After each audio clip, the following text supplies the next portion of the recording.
hoje. Eu gostaria de falar da nossa jornada desse ano, do ano de 2021, que vai ser a temática sobre o infantil, vai ser nos dias 14 e 15 de maio. Nas redes sociais da Clínica Horizontes, também a gente tem colocado, né, a mesa, estamos divulgando como é que vai ser. Então, para mais informações, inscrições, é só acessar. Na nossa quinta psicanalítica da semana que vem vai ser no dia 22/4, às 7h30, com a temática do bebê no divã. A nossa convidada será a Débora Regina Unikovski. Ela é original de Porto Alegre, membro efetivo e didata, analista de crianças e adolescentes na Sociedade Psicanalítica do Rio de Janeiro. Sobre nosso tema de hoje vai ser sobre a psicanálise de crianças e adolescentes, trabalhando em quarentena em tempos de pandemia. A nossa convidada é a doutora Hilda Katz. Ela é doutora em psicologia, PhD, APA, membro titular em função de data da Associação Psicanalítica Argentina, da FEPAL e IPA também. Então, eu passo a palavra, a doutora vai apresentar, né? E depois a gente vai abrir para questionamentos, enfim, perguntas. Se inscreve pelo chat ou levanta a mãozinha, e aí eu vou chamando para as questões. Então, eu passo a palavra para a doutora Hilda. Muchísimas gracias, Renata, y muchísimas gracias a todo el equipo que me invitó. Le pido perdón porque no hablo portugués, me encantaría hablar portugués, pero es una deuda que tengo conmigo de aprenderlo. Entiendo mucho, pero no lo hablo. Así que voy a hablar en castellano, en español lo más, digamos, despacio que pueda, pero me pareció importante que nos reunamos, ¿no? Porque estamos atravesando lo que puede denominarse como un estado de duelo global, que tiñe de dolor, tristeza e incertidumbre todos los estratos sociales, geográficos y políticos. Nos encontramos con acontecimientos que amenazan con arrasar todo a su paso, pero al mismo tiempo la esperanza nos sostiene para resistir, para sobreponernos al impacto de los sucesos, donde siempre aparece la potencia del ser humano y del psicoanálisis en este caso, que nos reúne hoy acá, en su búsqueda incansable al servicio de preservar la vida. Como decía Freud en 1890, la expectativa esperanzada y confiada es una fuerza eficaz de la que en rigor no podemos dejar de prescindir en todos nuestros ensayos de tratamiento y curación. En el abordaje de las patologías actuales de la niñez y de la adolescencia en tiempos de la pandemia, que asola a toda la humanidad y sus innotadas derivaciones en la naturaleza también, propongo adoptar un enfoque teórico clínico innovador respecto de la técnica tal como la podemos usar en la actualidad. Mediante las sesiones online, manejando la tecnología como una herramienta privilegiada, me interesa destacar, en este caso con niños y adolescentes, la potencia que tiene la clínica del psicoanálisis y el alcance insospechado ante esta especie de tsunami viral que amenaza con arrasar todo a su paso. Así planteo la posibilidad, a través de los libros que recién estuve mostrando, la serie de 5 tomos sobre la pandemia, ¿no?, de que pese a esta crisis civilizatoria universal que estamos viviendo, se abra una zona intermedia para poder pensar esta intersección entre la realidad y la fantasía que plantean las tecnologías y la realidad virtual, ¿no? Este espacio potencial donde convergen lo real y lo virtual. Partimos de aceptar una realidad que es distópica, que nos atañe a todos y se siente imposible de elaborar. La idea es trabajar en conjunto, creando espacios como este para lo posible, donde lo mejor siempre va a ser enemigo de lo bueno. Y tenemos que aceptar con humildad que todas son conjeturas con las que intentamos no dejarnos colonizar psíquicamente por el virus y sus impredecibles consecuencias a corto y a largo alcance. No dejarnos colonizar por la depresión que todo esto provoca. Propongo entonces presentar ahora un protocolo de abordaje, teniendo en cuenta las edades de los niños, de los jóvenes, por quienes se consulta, y solo a manera de una guía circunstancial, donde cada uno de ustedes, cada psicoanalista, podrá disponer o no, pero es como un modelo posible para invitar a que cada uno haga su propio modelo también. Aflicción, dolor, duelo, son todos afectos que están presentes en la trama de base, situación que está dañando seriamente la salud de los individuos y también la economía. Por eso es muy importante en este momento validar los sentimientos de los niños, de los adolescentes, y no solo de ellos, ¿no? Que reaccionan normalmente ante situaciones anormales.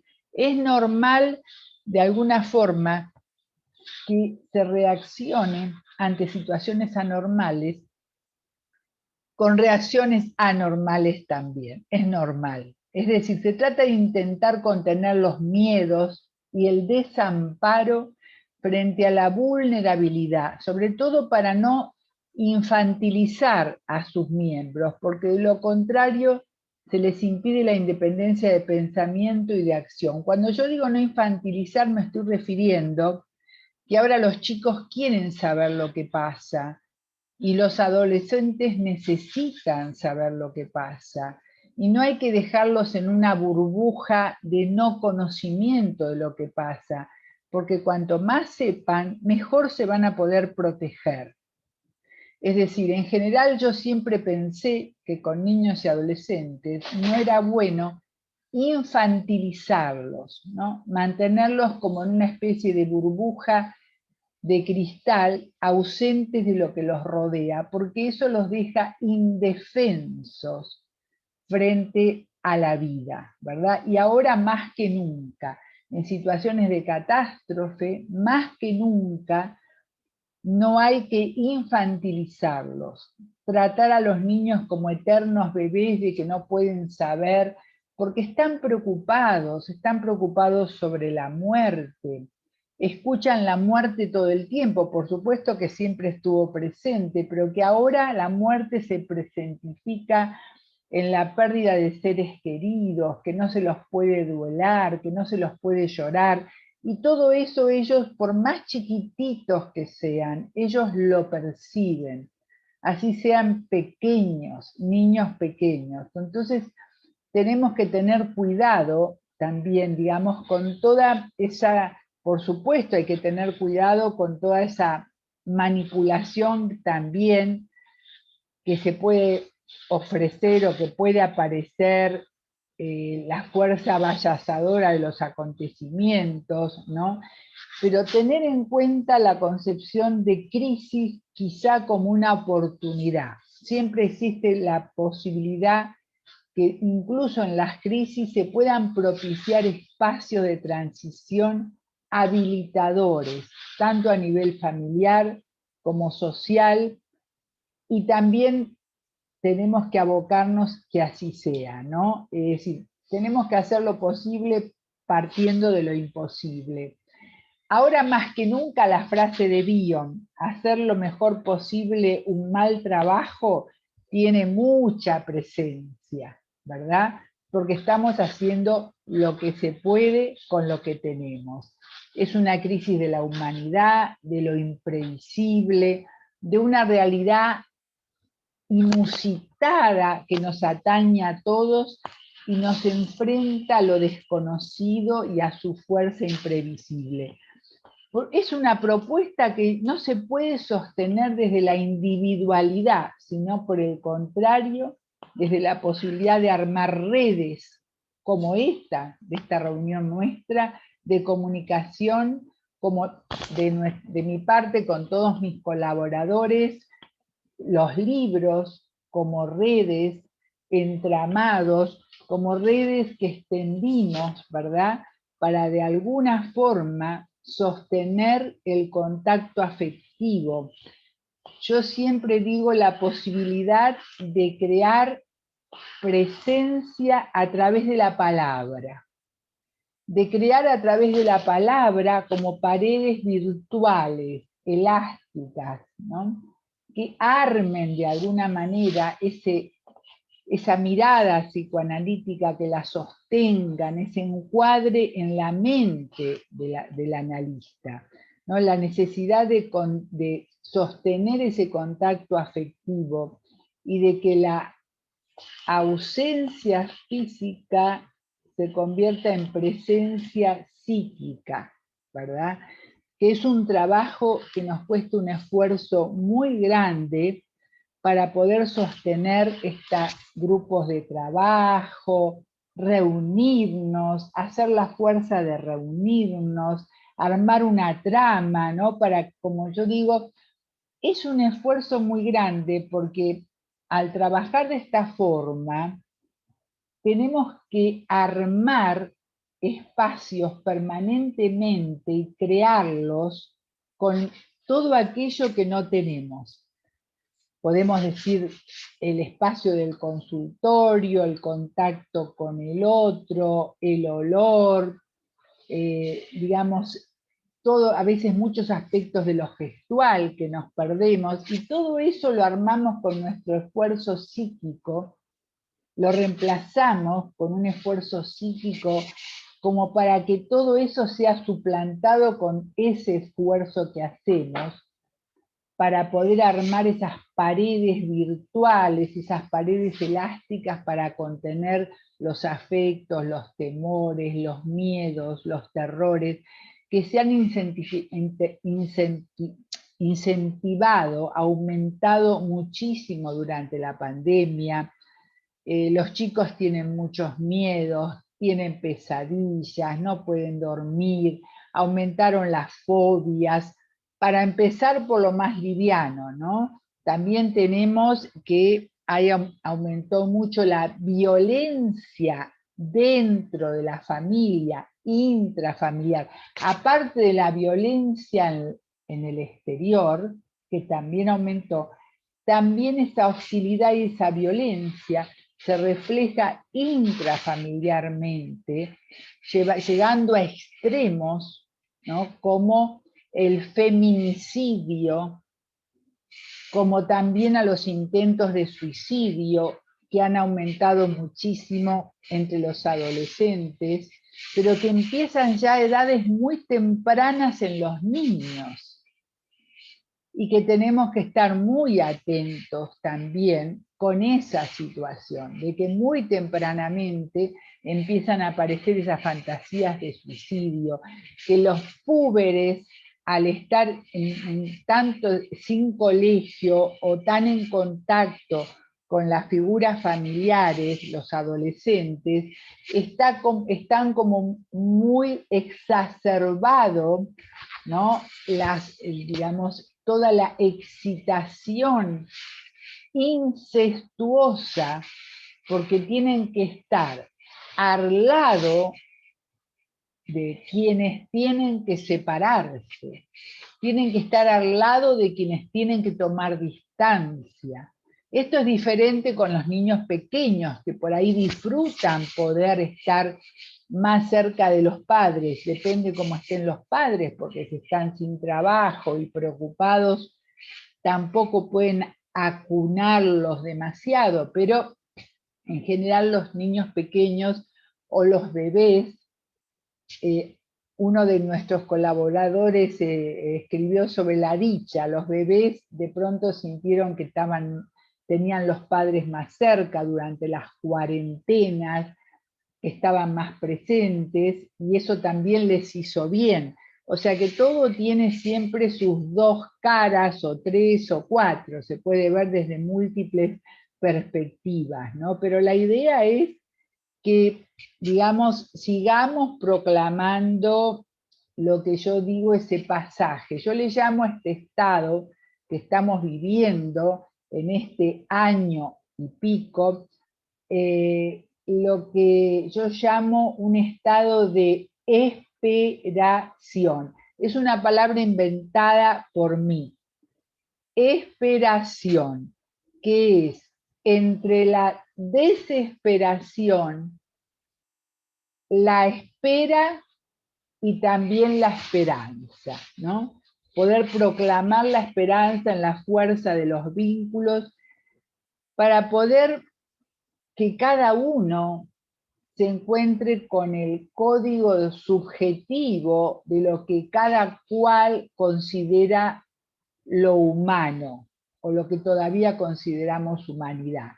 En este sentido, creo que es difícil, no es imposible, pero estamos embarcados en esta propuesta, con esta idea, digamos, ¿no? Porque pensemos que estamos ante un enemigo invisible.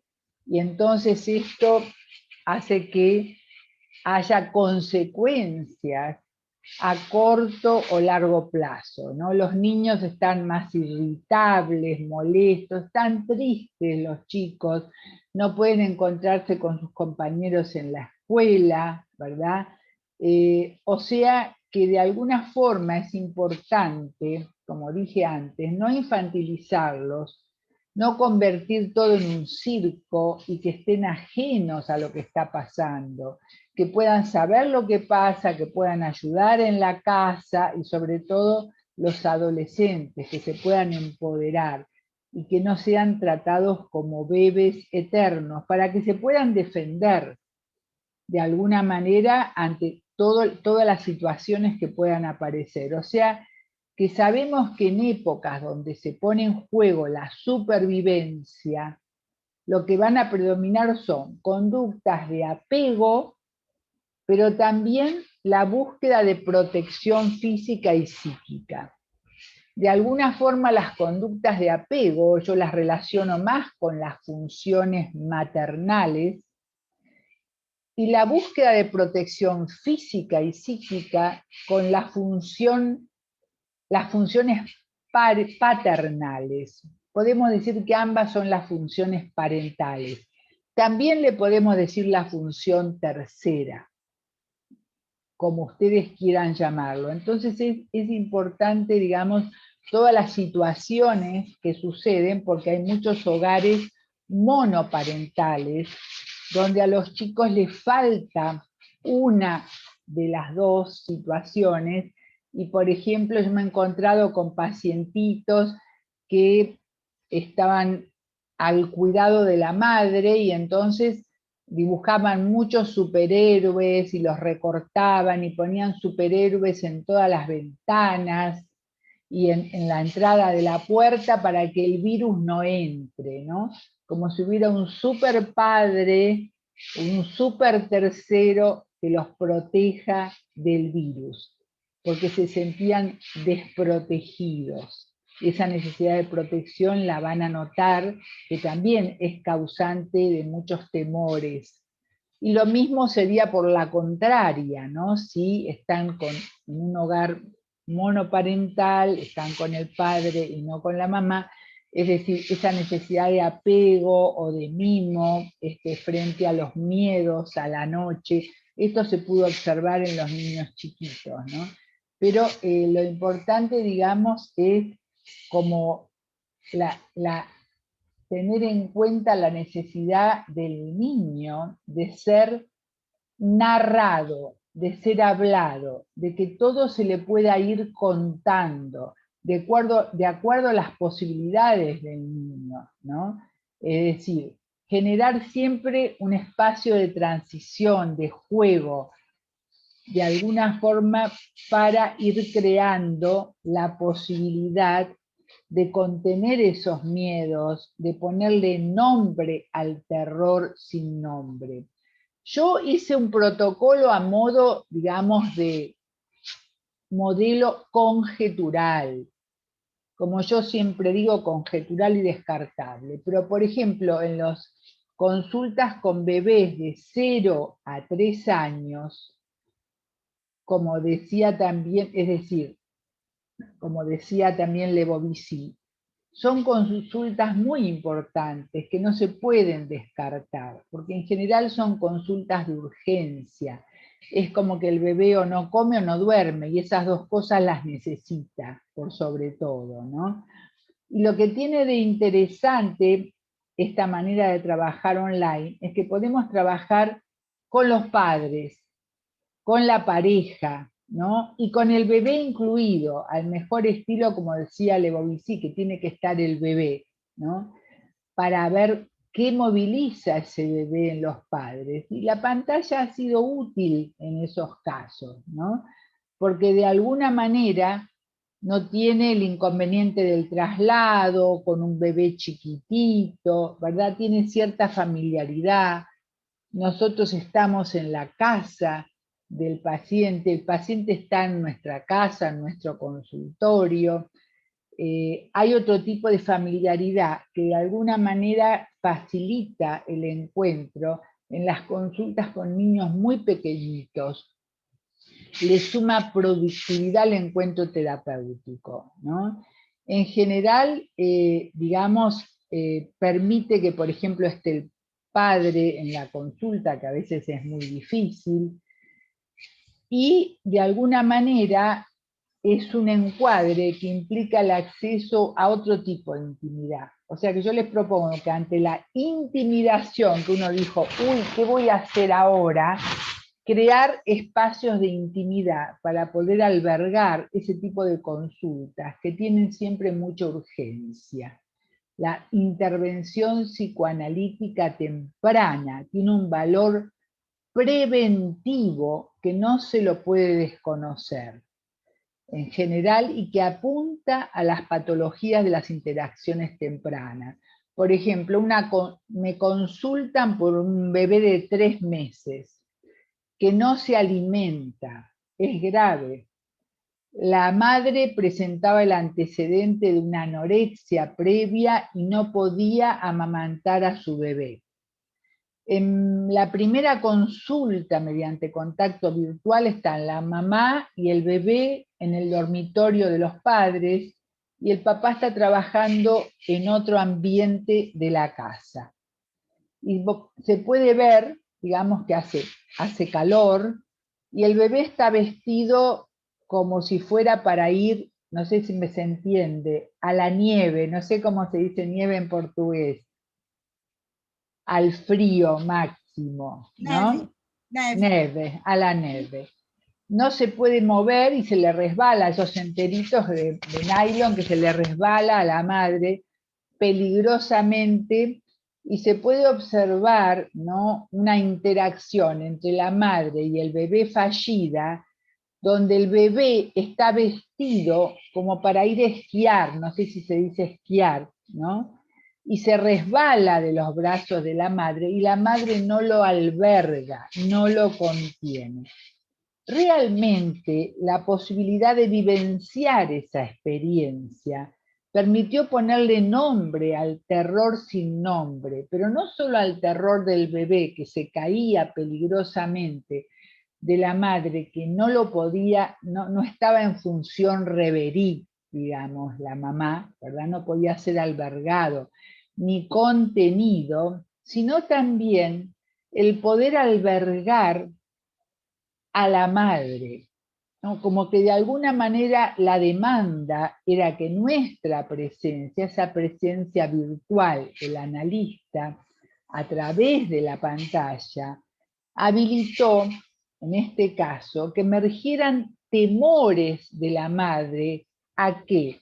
A no poder volver a su país de origen, donde efectivamente en su país, cuando acá es verano, en su país hace mucho frío. Y era como que ella estaba lejos, estaba en su país, estaba allá, y acá el bebé muriéndose de calor, pero también de frío, con una mamá fría que no estaba conectada con él.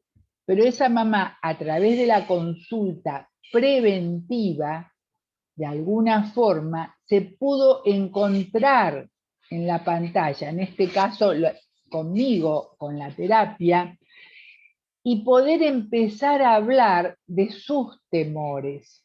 Mientras la madre me hablaba de sus temores, de que no iba a ver más a sus padres, que estaban lejos, que no iba a poder viajar, que sentía que sus abuelos iban a morir y no los iba a poder despedir, eran terrores que la mujer no podía verbalizar y que interferían en el vínculo temprano con su bebé. Y había una desconexión muy peligrosa, donde ella se sentía no alimentada y no podía alimentar a su bebé.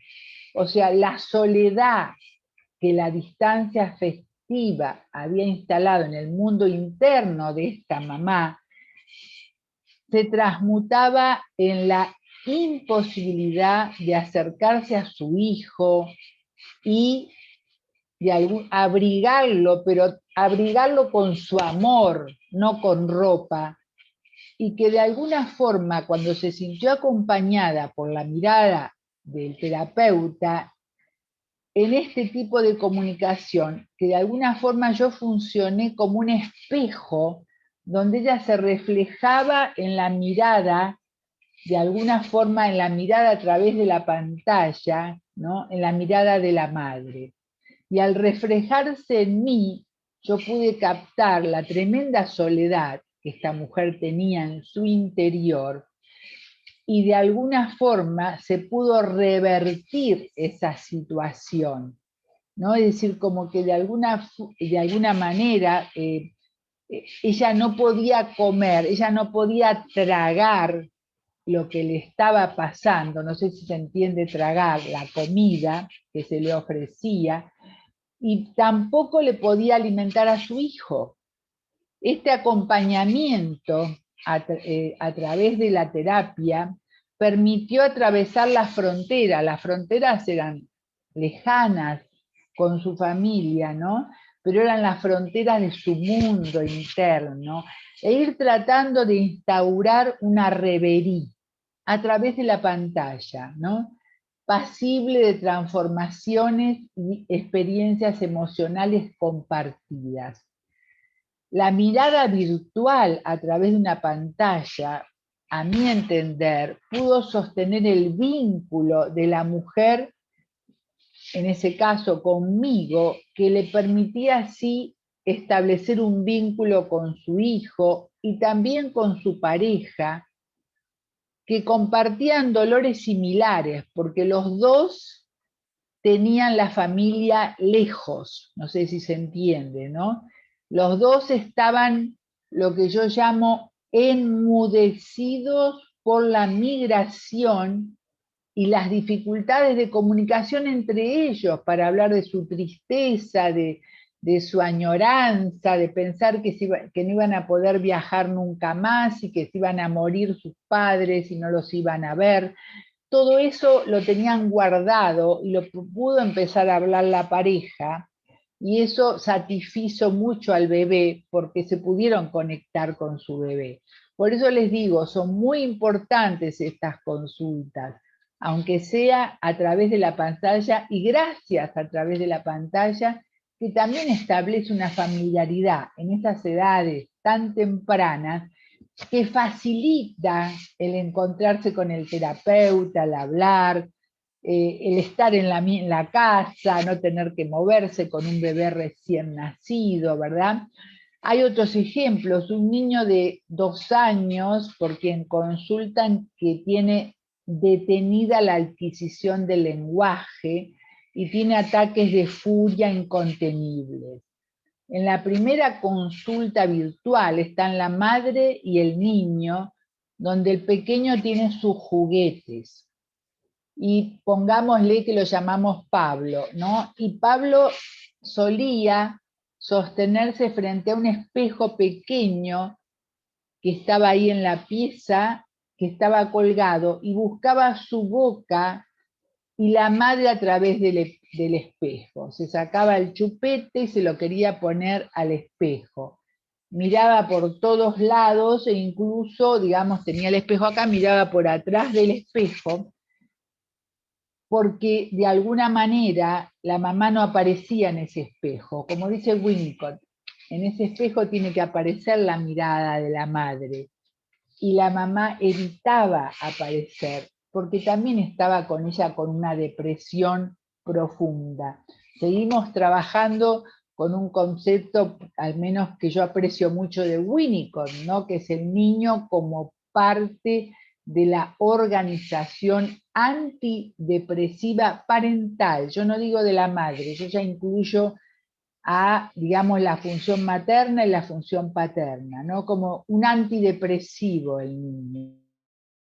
Entonces, de alguna manera, se pudo ir poniendo palabras al temor, en este caso de esta mamá, que no podía ejercer su maternidad, debido a profundas carencias que las habían marcado desde muy pequeña, y que el contacto virtual con la terapeuta, en este caso que era yo, con todas las dificultades, le permitió ir acercándose a su hijo, ¿verdad? Con menos rechazo, porque ella también se sintió cuidada, se sintió ella también albergada, ¿no? O sea que lo que a esto se sumó como muy importante en lo virtual es que se pudo trabajar con la presencia del padre, porque necesita al principio una razón práctica. Tenía que restaurar la conexión de la computadora, pero era la conexión de él con lo que estaba pasando con la mamá, con su mujer y el bebé. Y que esa necesidad a través de la conexión de la computadora permitió que se conectara simbólicamente, se restaurara la conexión de la mamá con su bebé a través de la presencia de la función paterna. También le pueden llamar tercera, pero es esa otra función de protección y también de cuidar de esa conexión. Sabemos que no existe el bebé solo para Winnicott, se trata del bebé, su mamá, su entorno, y de alguna forma lo podemos decir también de los pacientes. Es el paciente, su analista, y ahora ese entre tan singular que se establece mediante la pantalla, donde tenemos que trabajar y tenemos que hacer un esfuerzo psíquico muy grande para compensar lo que no tenemos, pero apreciar las nuevas posibilidades que trae la pantalla. O sea, tratar de rearmar los vínculos para reinstaurar procesos de subjetivación. Que a mi entender, esa presencia, por ejemplo, del tercero en la díada, y que también veo esto como los procesos terciarios, como dice Green, ¿no? Que en estas épocas de pandemia están tan amenazados, los procesos terciarios son los procesos que se dan en el ámbito de la sesión, ¿no? Y que tienen sentido solo en la sesión. Y en esta época de pandemia están muy amenazados y en peligro de extinción inminente por el aislamiento físico. Por ello es fundamental sostenerlos, ¿no? Es decir, de alguna forma yo pude observar como circuitos interactivos que se dan a través de la mirada, y que estaban interferidos. En el caso de estos ejemplos, ahora traigo otros, de estos ejemplos que traje de 0 a 3 años, estaban interferidos por mandatos transgeneracionales y vivencias de profunda carga traumatizante en los padres, ¿no? Y la posibilidad de trabajar con una mirada psicoanalítica a estas conflictivas permitió que a través de la pantalla, como si fuera el espejo de Alicia en el País de las Maravillas, se pudiera acceder a mundos desconocidos que embargaban de llanto y dolor, pero no al bebé, el mundo interno parental, con consecuencias severas para el psiquismo temprano de los bebés, de sus madres y del grupo familiar, en ese delicado e impostergable equilibrio inicial. O sea, esto coincide también con un mundo externo que estamos viviendo, impredecible en sus niveles de desamparo y desolación, que de alguna forma pueden propiciar una escalada de violencia y desconexión en todos los estamentos sociales, políticos y económicos también, no solamente los familiares. Les traje ejemplos también de otras edades, por ejemplo, entre los 3 y los 6 años. Tenemos que saber perfectamente que a esa edad un chiquito no puede estar en la pantalla, sino que tiene que estar con un adulto a cargo, acompañado, porque no tienen la capacidad de abstracción para tolerar estar 50 minutos, ni 40, ni 30, ¿verdad? Es como que van y vienen, pero eso sirve. A partir de los 3 a los 6 años, siempre propongo que estén los padres o adultos a cargo, que preparen al niño con un espacio, con algunos juguetes, papeles, lápices, ¿verdad? Todo lo que pueda ser útil. Bueno, hay otra serie de detalles, pero no quiero detenerme, ¿verdad? Eso lo pueden leer en los libros. Pero lo que sea necesario. Y entonces saber que vamos a hacer lo que podamos en ese lapso de 45 minutos. Vamos a ver qué podemos hacer hoy, pero sabemos que seguramente el niño va a ir y venir, ¿no? O sea, que esta forma de trabajo lo más importante que tiene es que permite incluir realmente la relación entre padres e hijos.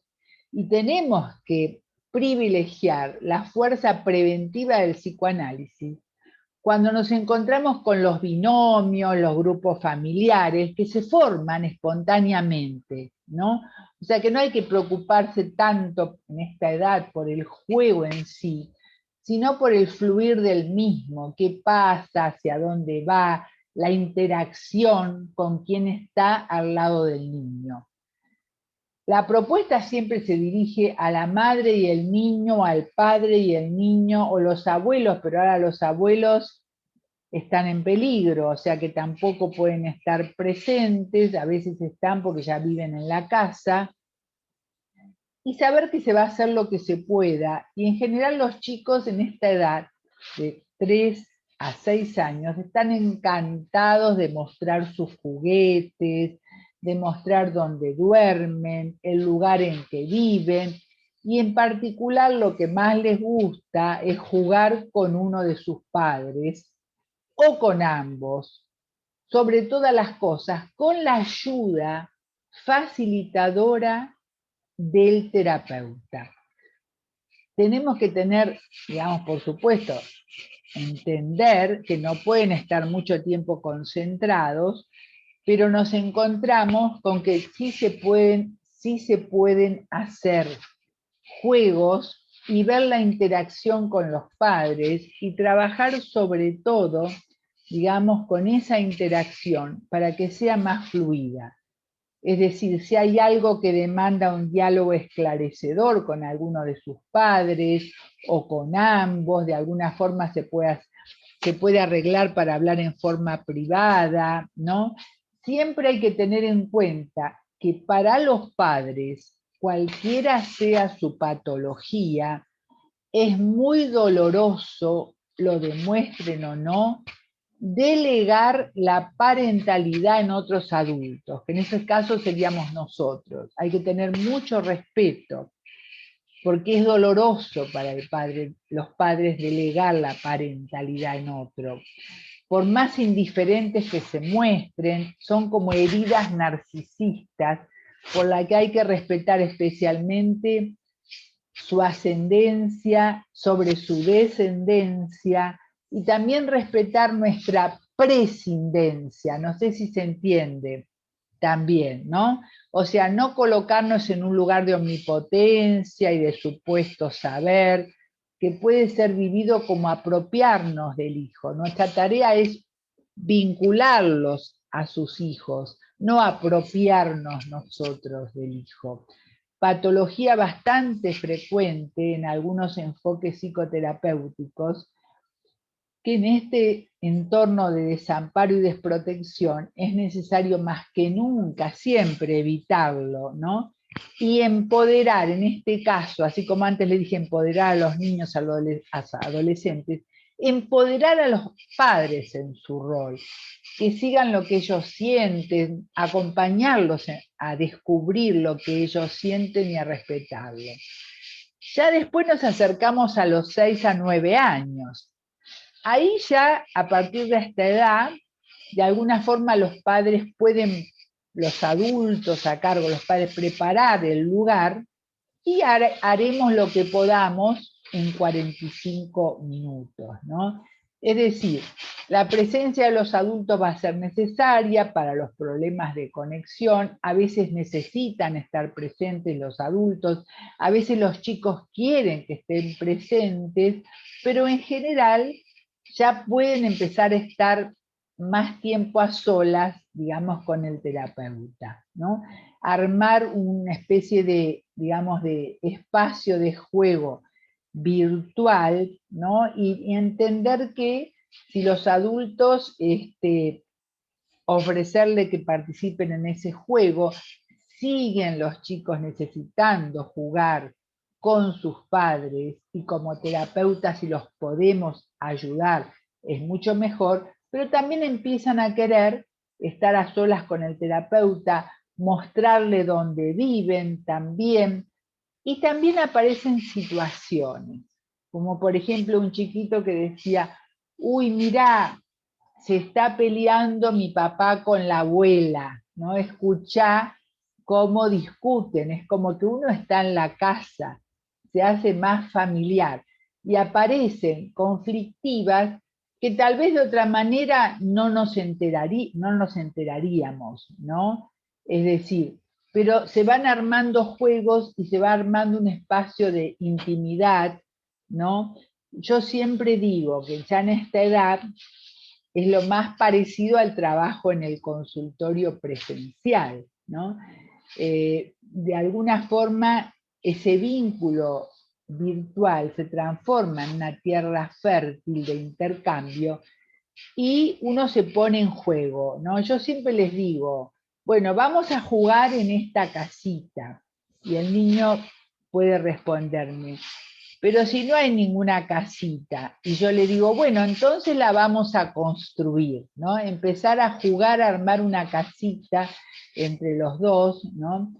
Que se puede usar de muchas maneras. Yo uso mucho el juego del garabato de Winnicott, y ustedes me dirán, ¿cómo? Bueno, en el Zoom, si uno comparte pantalla, hay una opción que se puede dibujar, entonces uno hace el juego del garabato y el niño, digamos, ya a partir de los 5 o 6 años, puede completarlo, ese garabato. El juego del garabato es muy útil en estas situaciones y nos permite desentrañar algunos sueños o terrores o temores y fantasías.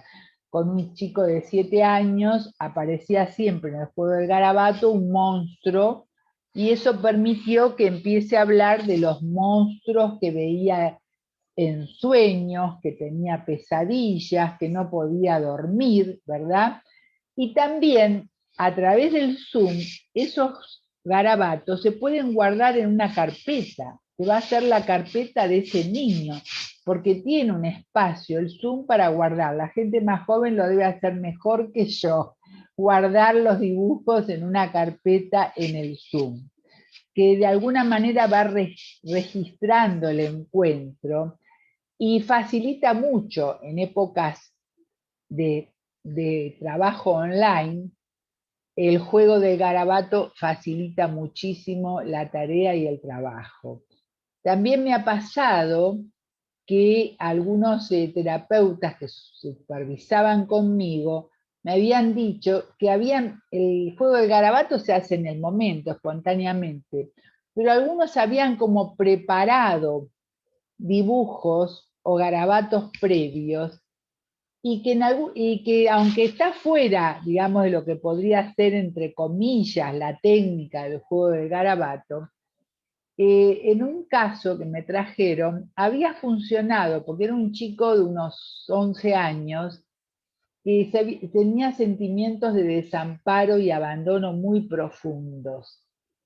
Y cuando se encontró con los garabatos que el terapeuta le había preparado, que en realidad el terapeuta los había preparado porque tenía como cierto temor de que no les funcionara, etc., se sintió como aliviado de que lo estaban esperando, que era una experiencia en ese chico, debido a situaciones traumáticas que había vivido muy tempranamente, que no había tenido la experiencia de ser esperado. Entonces cuando lo vio, yo dije, no, mirá, no se hacen los garabatos antes, pero contame la experiencia. Y me contó que el chico había sido como una respuesta contratransferencial del terapeuta para ese niño en particular, donde ese niño se sintió esperado, ¿verdad? O sea, que de alguna forma el sentirse esperado le dio como un alivio, digamos, en su interior, de algo así como ser querido, ser amado, no ser abandonado. Y fue excelente esa experiencia en ese caso particular. O sea que yo con esto invito a la creatividad de cada uno de ustedes, a que cada uno sienta desde adentro qué es lo mejor para ese caso, para ese momento, para ese niño y para esa situación particular. ¿Qué es lo que siente cada terapeuta? Y que seguramente cada uno puede llegar a sentir otra cosa, pero que lo tienen que respetar. Por eso traje este ejemplo de una salida de lo que viene a ser la técnica específica del juego del garabato, que sin embargo fue muy positiva. Bueno, después tenemos ya los chicos de 9 a 12 años, ¿no? Que de alguna forma también los padres o adultos a cargo preparan el lugar y ya los niños es lo más parecido, ¿no?, a lo presencial. Aparte ya son chicos que se manejan bien con lo online, con los juegos, ¿verdad? Y de alguna forma los cuentos, las fábulas, los mitos, las narraciones, las leyendas, en esta franja etaria, ¿no?, los niños se pueden empezar a expresar un poco más con las palabras y se puede seguir con los garabatos y las narraciones, pero ellos mismos, incluso antes de esta edad, traen su teléfono con sus jueguitos y es muy interesante las experiencias que se pueden dar si uno, digamos, no prohíbe, sino que uno se suma a ese jueguito y le pregunta qué jueguito es, si uno puede entrar, y ahí ya tenemos que estar un poco habilidosos con los juegos y con el celular, y poder empezar a estar como adentro del juego, que no va a ser el juego que estamos acostumbrados, pero que es el juego que en ese momento para ellos es, digamos, lo importante, ¿no? Entonces, de repente, incluso juegan con el celular. Yo siempre digo que con el celular juegan al Fordá. Y todos me preguntan, ¿cómo Fordá con el celular? ¿No era el carretel? No, el carretel es el celular. Agarran el celular y dicen, bueno, ahora estás y ahora no estás. Ponen el celular debajo de la silla o debajo de la cama, depende de dónde están. Y después acá estás. Y hay un juego con el celular como si fuera el Fordá. El poder disponer de la imagen del terapeuta, hacerla desaparecer, hacerla aparecer, ¿no? Como que siempre hay que tener en cuenta esa interacción permanente, productiva, ¿no? Que se va dando con los nuevos elementos, ir aceptando, ¿no? Digamos, porque los chicos a esta edad sí empiezan a querer estar solos con su analista, pero aparecen otras situaciones de juego con la imagen, en la pantalla, distorsiones de las pantallas, cómo aparecemos ante ellos, ¿no? Y también aparece la curiosidad de ellos, que quieren saber dónde estamos, cómo es el lugar donde estamos, ¿no? Es decir, de alguna manera uno como va dando vuelta la cámara y mostrándoles el espacio de consultorio virtual que uno tiene, ¿no? Y bueno, van apareciendo situaciones, una niña de 11 años que consultaron porque sus padres se habían separado y vivía con su madre y no tenía contacto con su padre, y de alguna forma siempre, digamos, se caracterizaba por mostrar en la pantalla su cara solo a partir de la nariz para arriba, ¿no? A veces algunos dicen, muestra solamente el flequillo, ¿no? Y medio como que se escondía, ¿no? Y cómo depende cada caso en el transcurso de la sesión, esta es una supervisión, digamos, se pudo detectar la necesidad que tenía esta niña de 11 años de ocultar su inminente, no sé si se entiende, desarrollo puberal, ¿no?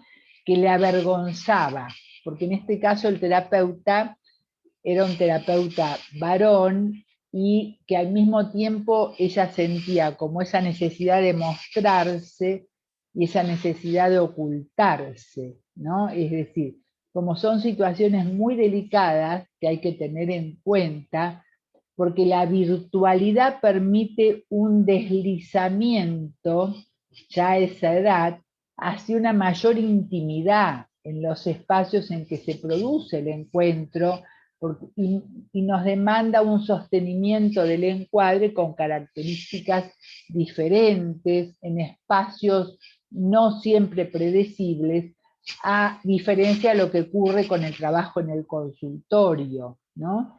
Porque a veces, muchas veces el chico tiene la sesión en donde duerme, en su dormitorio, o se tira en su cama, ¿no? Aparecen un montón de situaciones donde se deslizan otros temores, otras fantasías que hay que estar atento a ellos, ¿no? Es decir, en el caso de esta niña, la ausencia paterna, por un lado la hacía sentirse abandonada y por otro lado buscaba la mirada paterna en su proceso de femineidad en ciernes, o sea que se ocultaba y de pronto se mostraba como en un juego, ¿no? Es decir, demandan del terapeuta una sutileza particular, ¿verdad? Para acercarse a esas conductas de búsqueda que implican tanta vulnerabilidad y que bordean perfiles como lo incestuoso, que asomaba y remarcaba la necesidad que tenía de la mirada de su padre, de la cual que la había perdido, que ya no la tenía, ¿no? Es decir, o sea que, bueno, acá aparecen todas las fantasías inconscientes de la pubertad, ¿no?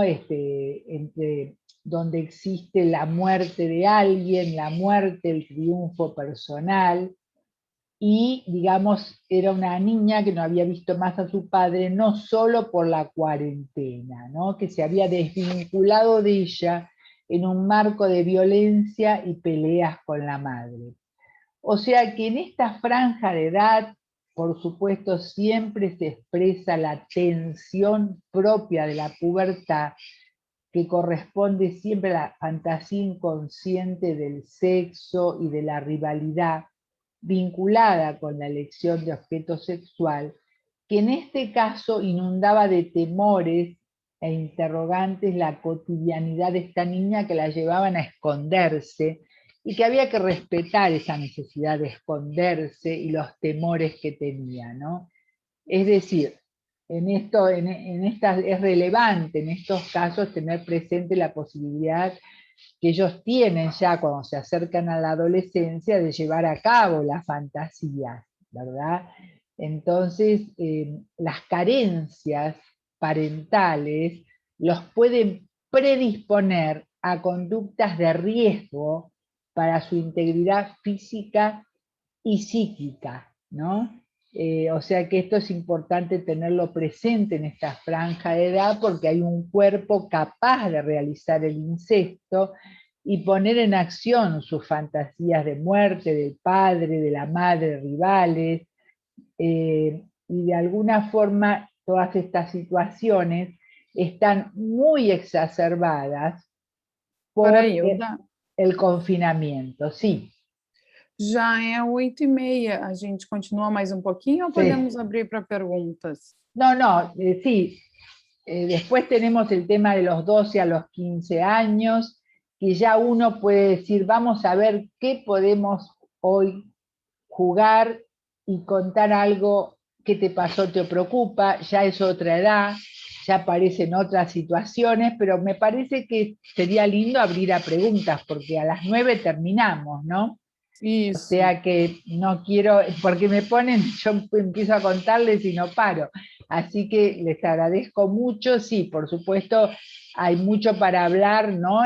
Digamos, cuando ya nos centramos ya en la adolescencia, ¿no? Y de alguna forma, un caso les quiero contar, un adolescente, una entrada en la adolescencia, una niña temprana de 12 años, yo sé que en Brasil a los 12 son más grandes que acá, ¿no? Por el clima, pero donde era una niña que, digamos, tenía muchísimas pesadillas y que le costaba mucho ir a la sesión presencial. Y cuando empezó lo no presencial, se produjo como una situación de alivio en ella, porque podía estar más en su casa con su madre, que ella la extrañaba mucho, también a su padre, y esas pesadillas empezaron a transformarse en sueños, ¿no? Un caso donde actuó positivamente, ¿no? Es decir, un pasaje de las pesadillas a los sueños relatados a través de la pantalla, que le permitía como esa distancia poder expresarse mejor y también el sentir que pudo estar más en su casa, una serie de situaciones, bueno, pero no quiero seguir hablando en ese sentido, pero me pareció interesante a veces la situación positiva que significa la pantalla, ¿no? En situaciones de mucha angustia o de mucha retracción, donde de pronto el adolescente tiene menos miedo de contar sus cosas y siente que puede apagar la pantalla y separarse cuando quiere. Y no está obligado a tener la mirada o la presencia del adulto. Esa cosa de manejarla en estados de retracción puede ayudarlo también. Bueno, los escucho. Certo, doutora Hilda, muito obrigada pela sua contribuição. A gente vai abrir agora também para o pessoal para ver, né? Mas eu fiquei pensando, acho que foi até o início assim da fala, né? Dessa questão da realidade e fantasia no atual cenário que a gente vem vivendo, que é o mundo virtual. Que antigamente também tinha questões, às vezes, até de briga dos pais, porque era muito eletrônico, ou celulares, ou joguinhos, e hoje tudo está no eletrônico, as terapias, a escola, né? É a possibilidade que se encontra. Mas eu vou passar a palavra para a Renata também, que gostaria de trazer uma questão. Obrigada, Karen. Doutora Hilda, que apresentação fantástica, né? Eu tô assim, eu já imaginava o que nós íamos ouvir hoje, assim, mas eu confesso que eu estou mais ainda surpresa e, assim, impactada.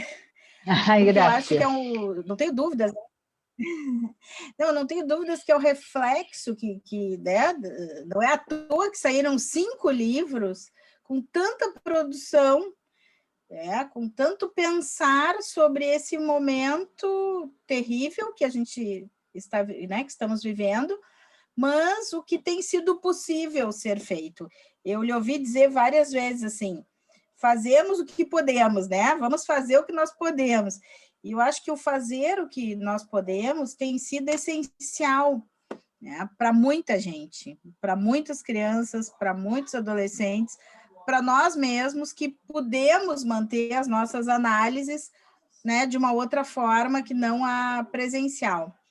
Então, eu quero lhe agradecer, né, e perguntar um pouco sobre os jogos eletrônicos, assim, essa coisa do que o adolescente está jogando, né, como que a gente pode intervir mais. Ujú. Sí, bueno, digamos, ante todo tenemos que saber que algunos investigadores dicen que en el futuro vestirse con ropa de computadora va a ser va a ser tan común, digamos, ¿no? Como en el paleolítico empezar a cubrirse con ropa, ¿no? Es decir, que de alguna manera yo considero que esta situación nos empujó como 30 años hacia adelante, o 40, y lo que nosotros pensamos que iban a vivir nuestros descendientes, tenemos la oportunidad de vivirlo nosotros, con todo lo que eso significa, ¿no? Y entonces considero que todo medio, digamos, puede ser creativo según cómo se instrumente. ¿Se escucha bien? ¿Escuchan bien? Sí. Todo medio, es decir, que la creatividad está en el vínculo, en la verdad del vínculo. No está en que se use o no el celular, sino que está en la disposición al encuentro, a conocer al otro, a acercarse. En ese sentido, ahí está la creatividad, en la capacidad de albergar, no sé si se entiende lo que es albergar, recibir al otro, ¿no? De la manera en que el otro pueda. Por supuesto que yo veo muchas caritas jóvenes que les es más fácil seguramente lo virtual, los celulares y toda esa manera de comunicación, y que por mi parte en mi franja hubo que rápidamente acostumbrarse, pero lo importante es no colocarse en una actitud crítica, sino en sumarse a ese tipo de comunicación, acompañarla, ver por qué la necesitan o por qué surge. Porque me hace acordar que cuando, digamos, apareció la televisión, todos decían que la radio se iba a morir. Después, y así sucesivamente, ¿no? Es decir, como que cada cosa que aparece parece que lo otro no va a servir más. Pero yo considero que todo suma si se entiende, ¿no? Todo agrega, todo suma si nos acercamos, como tan bien nos enseñó Bion, ¿no? Que él no quería enseñar, pero digamos, que decía, sin memoria cargada de recuerdos, sin deseos cargados, digamos, de futuro, y sin una búsqueda obsesiva del hecho y la razón. Si nos acercamos con mente abierta, para que la potencialidad del encuentro, del aquí y ahora, sea la que arme el vínculo y la que sostenga la verdad que va a ser la verdad para ese vínculo, ¿no? A mí me ha pasado, por ejemplo, con los jueguitos. Un chico de, pongámosle, 8 años. Y yo decía, a ver esos jueguitos, me mostraba por la pantalla, ¿no? Yo traté de buscar el jueguito en mi celular, no era tan fácil para mí, pero bueno, de bajar, de descargarlo. Y yo le empecé a decir, ay, era una cabra, no sé cómo se dice cabra en portugués, una cabra. ¿Se entiende? Sí. Que mataba a todos, una cabra loca, ¿no? Pazza, que mataba. Yo decía, bueno, ¿y qué hace esa cabra? Digo, pero qué aburrido, ¿no? Matar, ¿cómo sería eso? Y empezamos a ver, ¿no? Y de repente empezaron a aparecer otros juegos, donde el niño, ¿no? Donde no se sintió perseguido, tenía dentro de él mucha violencia que la tenía que expresar, pero al ver que yo lo ayudaba a hablar de esa violencia, empezaron a aparecer otros juegos con el celular. Y de repente me decía, esta no está matando, esta no mata tanto, ¿no? Es decir, como que empezaban a aparecer otro tipo de juegos, porque yo creo que todo se trata de buscar el encuentro, ¿no? De buscar el encuentro por todos los medios posibles. A veces puede suceder también que el chico se cansa y se va con el celular. Por ejemplo, es muy común que los adolescentes, cuando tienen a los adultos tan cerca, se metan en el celular como una forma de armar una casita para esconderse, para tomar distancia, quizás como forma de expresar conflictos que no están hablados o que no se pueden hablar todavía, que hay que respetar el silencio es elocuente. Entonces necesitan armar lo que yo digo escondites, no sé si se entiende la palabra escondite en portugués, esconderse, ¿no? Es decir, virtual.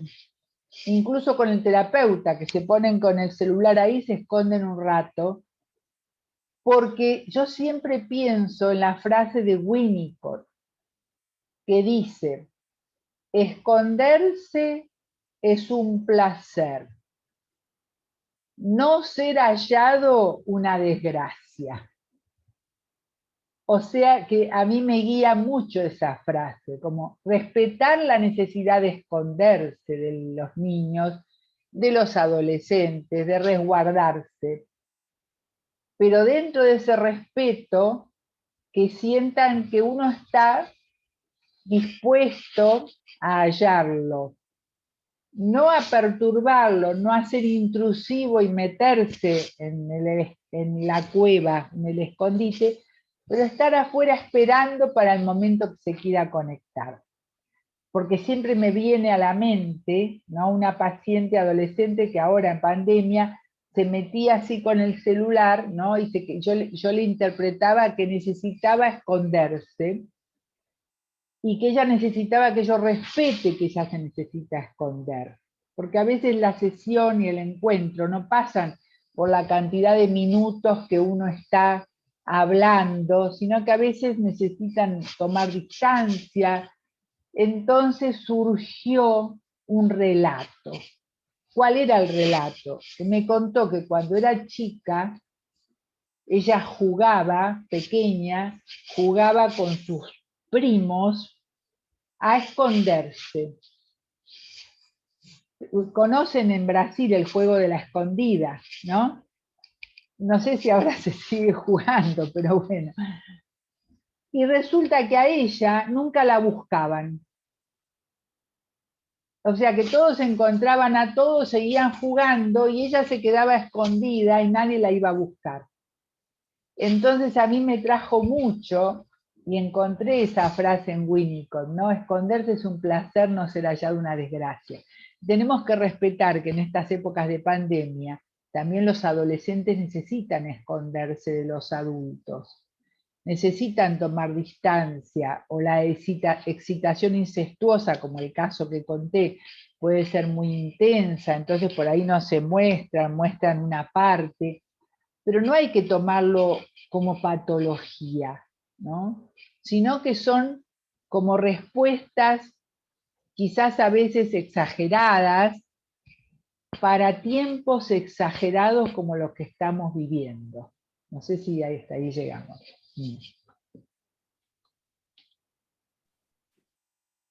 Sim. Obrigado, doutora Hilda. O Raí levantou a mão, Raí. Tirou o teu microfone. Oi, Raí, te apresenta. Oi, tá aparecendo bem, Raí. Aí te Olá, apresenta e pode perguntar.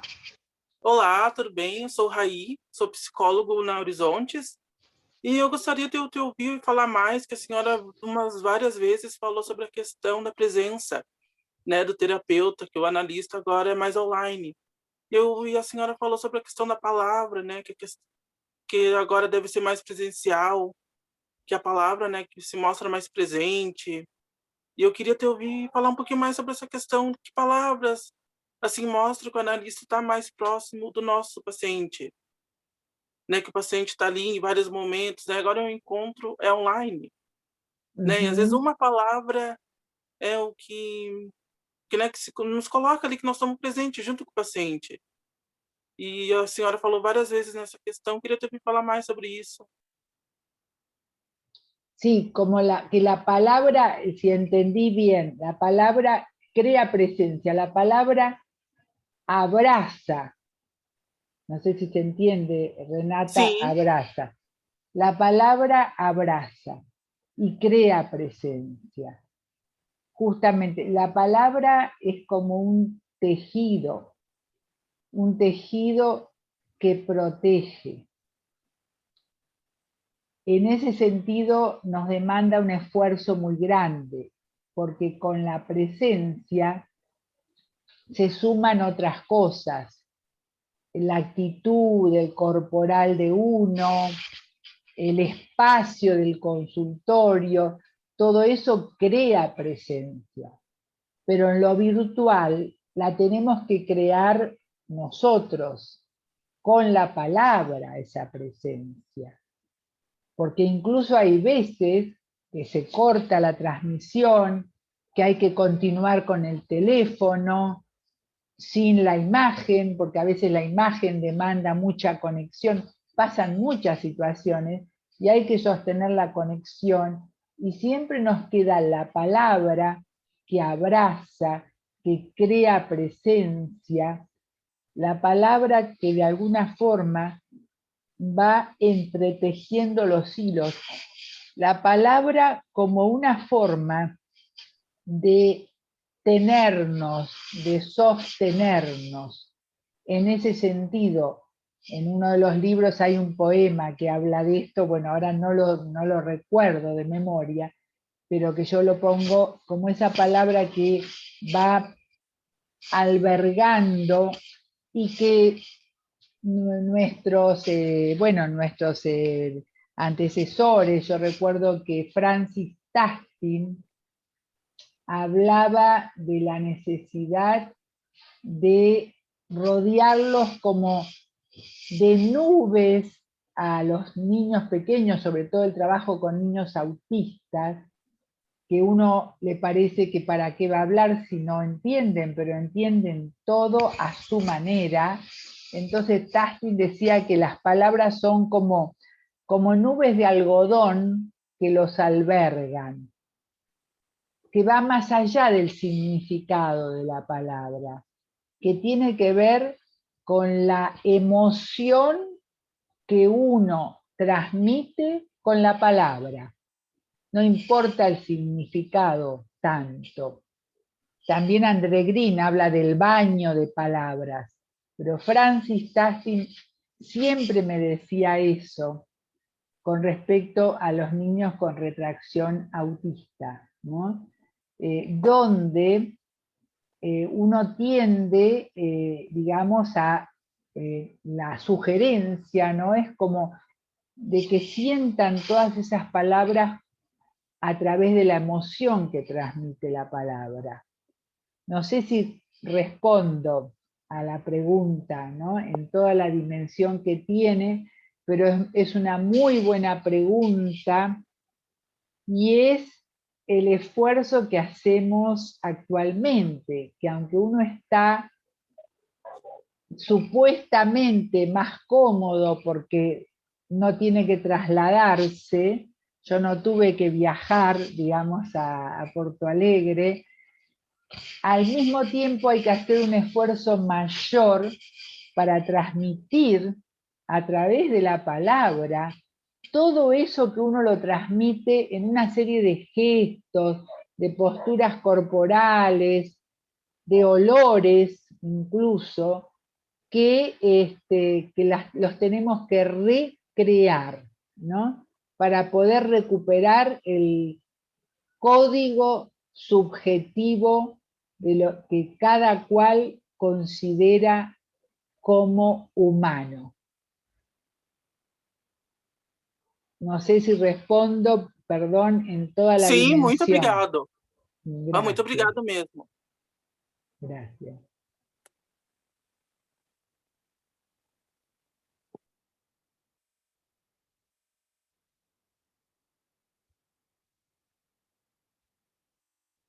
No sé si hay otra pregunta. Deixa eu ver aqui só um minutinho, doutora. Eu até fiquei pensando com essa questão que o Raí trouxe, né? A questão da palavra, ela se, né? Acho que a psicanálise vem também nisso, né? De se colocar a presença da palavra e até nessa possibilidade do online, né? O quanto se faz necessário, inclusive quando a forma de comunicação ainda não está na palavra, né? Sí, es cierto. En ese sentido, digamos, lo que se transmite es las emociones que están en la base de la palabra, ¿no?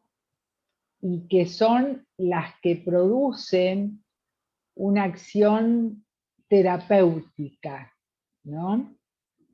Es interesante verlo así.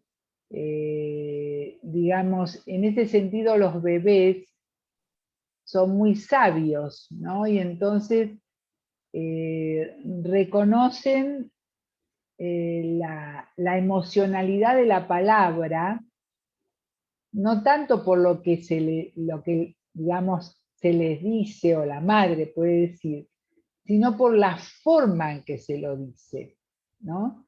Es decir, puede decir palabras muy lindas, pero si no hay una emocionalidad amorosa, si no hay una base, como yo digo, de ensoñación materna, donde la madre envuelve a ese bebé y lo alberga en su mente, por más que le diga te quiero, te amo, no sé si se entiende en portugués, ¿no? El bebé no lo va a recibir bien y se puede poner a llorar. En vez, si le dice cualquier palabra, bueno, vamos a comer y te preparé una comida y con dulzura, el bebé lo capta enseguida, la emocionalidad de la palabra, no el sentido de la palabra. Y no solo el bebé, nosotros también. Lo que pasa es que después nosotros lo vamos reprimiendo todo. Esa intuición empieza como a quedar sepultada por capas de, digamos, de represión, de no poder ser verdaderamente uno mismo, ¿no? Para moverse en la sociedad. Pero el bebé que lo tiene fresco todo eso, lo percibe enseguida, y un bebé se puede poner a llorar por una mirada que lo asusta o por una palabra dicha de una manera que no tiene un contenido emocional de afecto, ¿no? Por ejemplo. Y ahora más que nunca estamos con esa prueba a diario, ¿no? Es decir, en el trabajo cotidiano. Deixa eu... posso? Nos conocemos, sí. Oi, como Hola, está? ¿cómo Olá. estás? Muito bem. Posso fazer uma pergunta?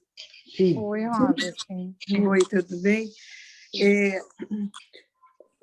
Eu queria saber, em sua clínica, né, atual, né, como é que você está sentindo, né, esse isolamento, principalmente em relação aos adolescentes. Se você sente uma diferença, né? Há diferença porque a técnica é através da pantalla, como você deu algum exemplo, né? Mas há uma maior angústia, ou fóbica, ou alguma angústia que em sua experiência, qual é a coisa mais crítica? Como você vê essa situação? Né? O que aparece mais em seu consultório? Que você falou de bebês, de criança, de adolescente, né? Sí, para los adolescentes es difícil, es muy difícil el tema de, digamos, el aislamiento, el confinamiento, el mantener las medidas de seguridad, se les hace muy difícil, porque tienen que estar encerrados de quienes tienen que separarse.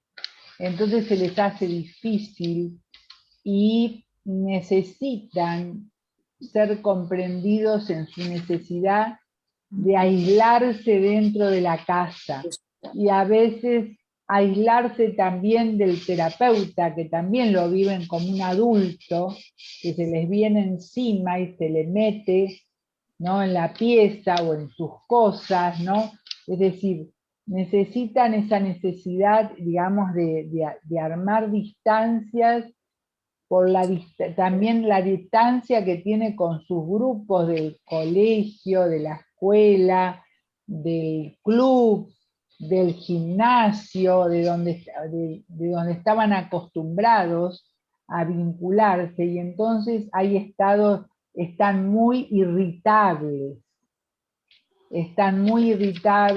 están asustados, tienen miedos, no los pueden confesar. Es una situación muy difícil, ¿no?, en una edad donde tienen que moverse, irse y salir y juntarse y abrazarse con sus grupos.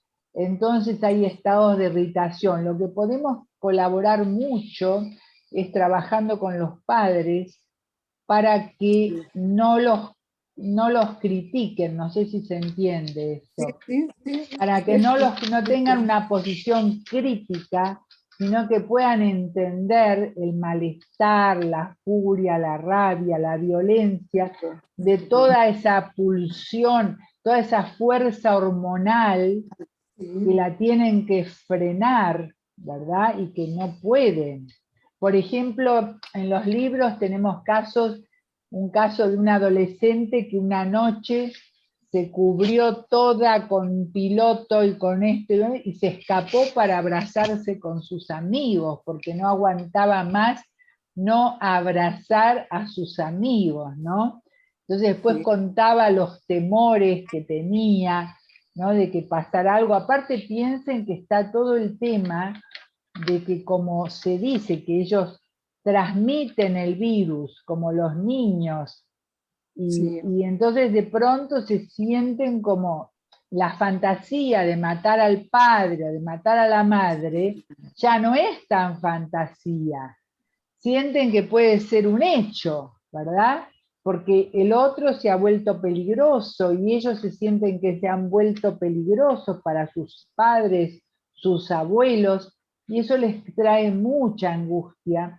Y como todavía no tienen la posibilidad de expresarla debidamente, lo manifiestan enojándose, ¿no? Enrabiándose, no sé cómo se dice, pero sí, enrabiándose, enojándose, ¿no? Porque tienen muchos temores, así como los chicos chiquitos tienen esos temores y los dicen. No, no, no le des un beso a la abuela, le dicen a los padres, porque la podés matar. Los chicos chiquitos que en la escuela les explican, pero en el adolescente es como que le agarran, tiene muchísima ira ante todo eso, ¿no? Y digamos, ante esa situación que es para todos muy dolorosa y muy difícil. Entonces lo que podemos trabajar bastante es, si podemos, con las figuras parentales. Es decir, yo creo que lo que posibilitó mucho la pantalla es a incluir más fácilmente a las figuras parentales a nuestro trabajo y respetar que el adolescente va a tener como necesidad de ciertas distancias, ¿no? O, por ejemplo, que no puede hablar porque no quiere que lo escuchen, se van a la escalera, si viven en un edificio se van a la escalera para hablar tranquilos, que no los escuchen, y hay una serie de factores que interfieren, pero que los tenemos que sumar a nuestra comprensión, digamos, del caso, a ampliar nuestra mente para poder contener contenidos impensables, porque piensen que lo que está sucediendo no es solo impensable para los niños, es impensable para nosotros. Doutora, Nós outros temos que fazer um processo de elaboração deste luto, né? Desses limites que nós outros vivemos, né? Sí, claro, sí. Para poder acolher, sim. Doutora Hilda, nós estamos nos encaminhando para o horário de encerramento, Sí. mas eu queria trazer uma questão, e aí eu vou passar a palavra também para a Magda, e aí depois pode ir fazendo as finalizações. A questão seria sobre se teria como a senhora falar um pouquinho sobre a questão da caixa individual, e aí eu passo para a Magda, né, se puder falar um pouquinho, e aí já podemos ir encaminhando. E terminando, sim, graças. Magda, te passo a palavra. Boa noite, doutora Hilda. Eu queria agradecer muito as suas colocações, que fizeram pensar bastante. E a minha questão tem a ver com o que a Rosa trouxe agora sobre os adolescentes, que aqui no Brasil, que acredito que em outros espaços também, perderam adolescentes de 15 anos que estariam terminando o ensino fundamental no final do ano passado, né? Que não puderam fazer as festas de encerramento que normalmente fariam se não estivéssemos em uma situação de pandemia, e que iniciam o ensino médio sem a possibilidade de encontro com os colegas neste isolamento e com uma exigência muito maior de demanda na sua aprendizagem. Então, uma exigência maior na aprendizagem, muitas vezes com os pais sobrecarregados, com um ano de pandemia, alguns pais perdendo seus trabalhos, seu emprego, ou mudando de emprego para uma situação, por vezes, mais difícil financeiramente. Eles também sofrendo muitas críticas, porque os pais também acabam colocando, projetando nos adolescentes muitas das suas questões, não é? E eu percebi em algumas meninas um aumento de distúrbios alimentares, né? Bulimia, anorexia, com muita crítica, por vezes, maternas, no sentido de que está comendo muito, de que está fazendo poucos exercícios, mas, de fato, é uma situação atípica e que vem acontecendo há muito tempo. Assim como o acirramento de situações de muito medo, de muitas fobias, não é? De muitos pensamentos mais compulsivos, obsessivos, no sentido até de buscar controlar todo esse medo.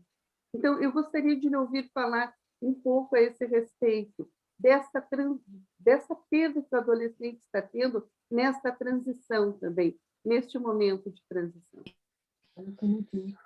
Sí, gracias, Magda. Es un tema muy importante también. ¿Por qué? Porque estamos en un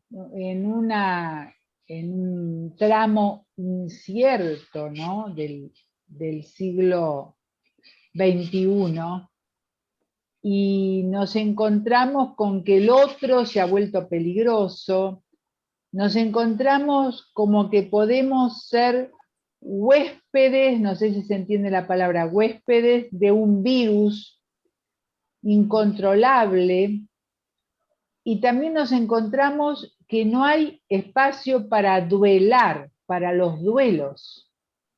No hay espacio para eso. Entonces, digamos, no solamente no se puede duelar a los que se mueren, sino que no se puede duelar un montón de pérdidas que hay junto con eso.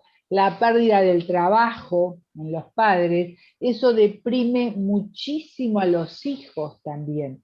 Los niños pueden no decir nada, pero el sufrimiento psíquico de los padres por la pérdida de trabajo es muy grande, y es muy grande para los niños también. Los adultos se creen que los chicos no se dan cuenta, pero son muy sensibles, digamos, ante esa situación. De esto yo hablé mucho con, ¿cómo se llama?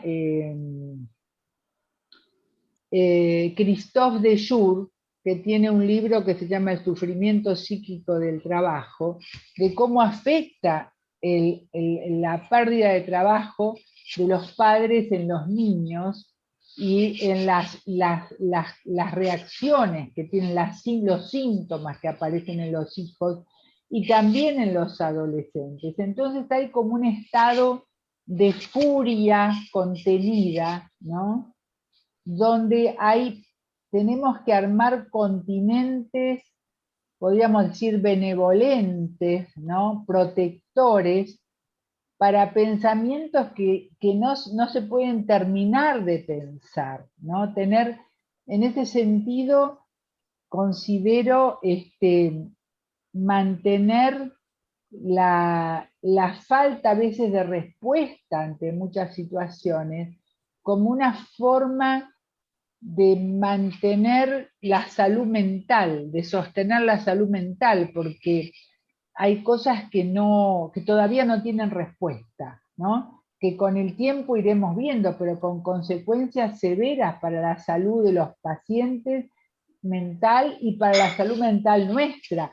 Por eso se está hablando de una pandemia mental, y que tenemos que prepararnos para esa pandemia mental, porque, por ejemplo, los chicos que no pudieron separarse de sus compañeros, hacer el duelo del terminar, acá le dicen colegio secundario, abrazarse con los compañeros, separarse de los profesores, es decir, ¿qué pasa con la subjetividad? ¿No? Que no puede ser, digamos, no puede ser enriquecida. Lo que está en peligro, digamos, es, por supuesto, la curva de los contagios, pero también está en peligro la subjetividad como tal, ¿no?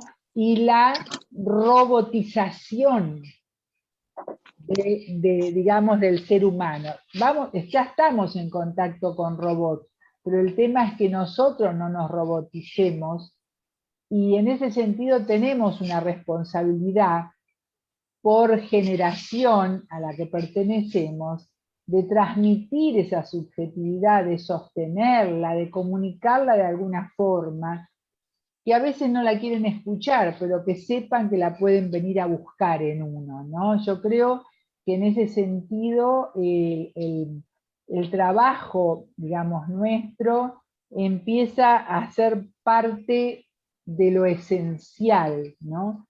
En lo que hace a la subjetividad. Porque yo me he preguntado lo mismo, ¿qué va a pasar? Estos chicos, los duelos se empiezan a acumular, pero no se pueden elaborar, ¿no? Entonces no adquieren, es decir, sabemos que el lenguaje, como dice Pontalís, el lenguaje es pérdida, porque siempre habla de una pérdida. Como decía Bion, digamos, un pensamiento es el pensamiento de un pecho que no está, de la ausencia del pecho, ¿verdad?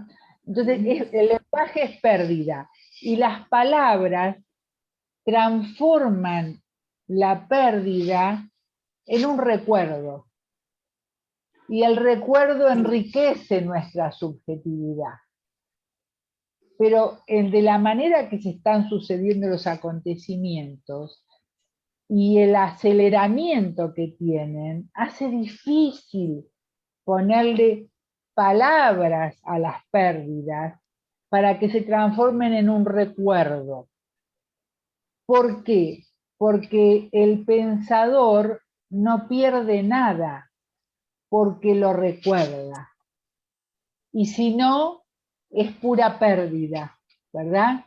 O sea, esto es un poco la línea en que lo estoy pensando. Por supuesto, esto abre y no tenemos respuestas para todo esto. Pero ¿qué pasa con esa subjetividad que los chicos la expresaban y se abrazaban y se iban, o se iban de viaje si podían, y si no podían igual se escribían cosas y hacían fiesta y se encontraban?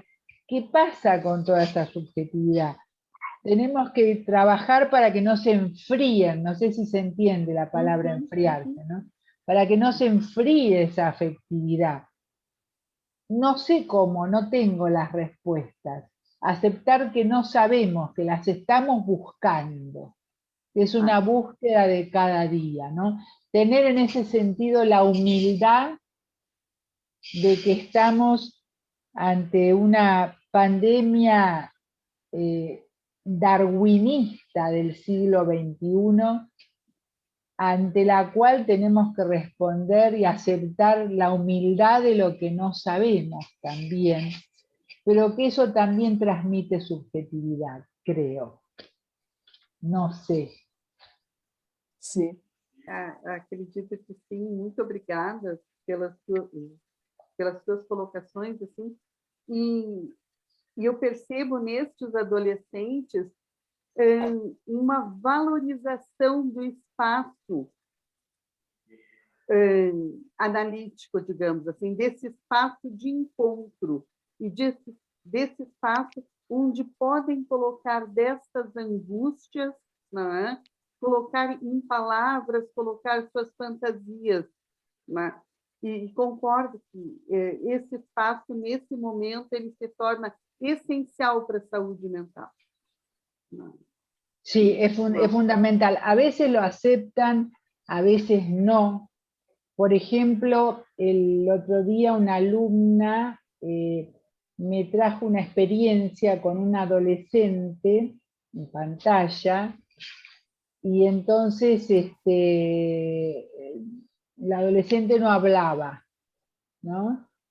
Y ella, quedamos en que respete su silencio, y entonces le dijo, bueno, te voy a hablar yo, y empezó a contar un relato, pero que no tenía que ver con ella, ¿no? Y entonces empezó a contarle un relato y empezó a contarle lo que a ella le gustaba, ¿no? A la terapeuta, y la adolescente estaba en absoluto silencio, con una actitud, podríamos decir, peligrosamente silenciosa, y así transcurrió, y así fue transcurriendo las sesiones, ¿no?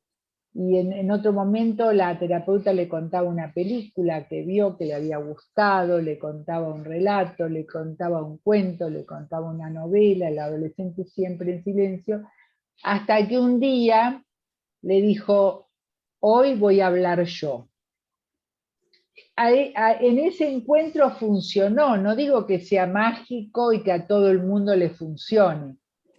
También es cierto que es una terapeuta joven, que no está muy lejos de la edad del adolescente, que facilitaba que lo que le contaba, después le dice, ¿qué música te gusta? El adolescente no decía nada, bueno, yo te digo qué música me gusta a mí.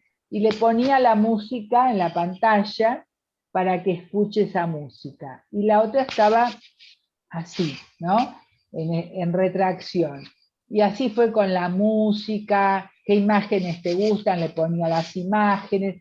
Así fueron trabajando hasta que se fue abriendo un camino. O sea que es un llamado a la creatividad nuestra por antonomasia y por sobre todas las cosas. Y cada uno tiene que ir encontrando ese camino y sobre todo dejando testimonio de eso. Por eso están los libros. Porque cuando yo invité a los libros, me decían, no, en 15 días sale la vacuna y no va a pasar nada. Yo digo, no importa, así dure un día, dejemos testimonio de esta experiencia, dejemos testimonio de lo que nos pasa. Sí, fui muy resistida y empecé a armar los grupos y empezaron a trabajar, y hace más de un año que estamos escribiendo. Yo decía, entonces todos me decían, se va a saber a posteriori. Entonces yo les decía una frase que era, bueno, ahora se escribe lo que estamos viviendo, que no sabemos. El testimonio de una época y lo que estamos viviendo con cada paciente en particular. Y después escribimos otro libro, la posteriori. Después escribimos otros, ¿no? En ese sentido, bueno, esto es una historia mía infantil, ¿no? Cuando mi madre pedía algo y decía, no, me falta esto, me falta... No importa, ahora sé con lo que tenés. Y después haces otra torta. Ahora haces torta con lo que hay. Y después haces otra torta cuando tengas más huevos, más harina, más cosas. Sería lo mismo, ¿no? Es decir, cuando tengamos más elementos, una posteriori, ojalá que lleguemos, escribiremos otras cosas, pero es importante de estas experiencias complejas, que parecen chiquitas y son enormes, porque es enorme lo que está sucediendo. Lo que está sucediendo es lo que los filósofos llaman enorme, fuera de norma, está fuera de norma. Entonces, estas experiencias hay que relatarlas entre nosotros, porque eso crea redes que sostienen la subjetividad. Y después, por supuesto, estará el trabajo a posteriori, que también es muy valioso. Hilda, eu acho que você habla sobre o que acontece com o adolescente, né? Não é o futuro, é a hora, né? Que vive agora com a relação, né? E muitas graças, né? Inclusive estou estimulando nós outros a escrever nossa Sí, los espero porque ya voy por el sexto. Ya voy por el sexto libro, así que para el sexto tiene que haber más, tengo de Brasil, tiene que haber más. Doutora Hilda, gostaria de agradecer, né? Acho que a fala é incrível, assim, as colocações, as contribuições. Fico pensando que o nosso horário costuma, né, se encerrar às 9 horas, já é 9h22 e ainda a gente fica aqui tamanha as provocações, inquietações e pensamentos que vão surgindo a partir da sua fala, né? Então, eu gostaria de agradecer em nome do Instituto, né? Foi essa noite potente, que também provoca tantas coisas num momento tão necessário. Lembrando também que nós vamos ter a jornada desse ano da Clínica Instituto Horizontes, que o tema é sobre o infantil, né? Nos dias 14 e 15 de maio. Na semana que vem, também teremos a quinta, que vai tratar a temática sobre o bebê no divã, dia 22/4, às 19h30, com a convidada Débora Regina Unikovski. Muchas Então, eu gracias. agradeço a senhora imensamente, a todos os presentes. Nós temos que Muchas encerrar gracias. também.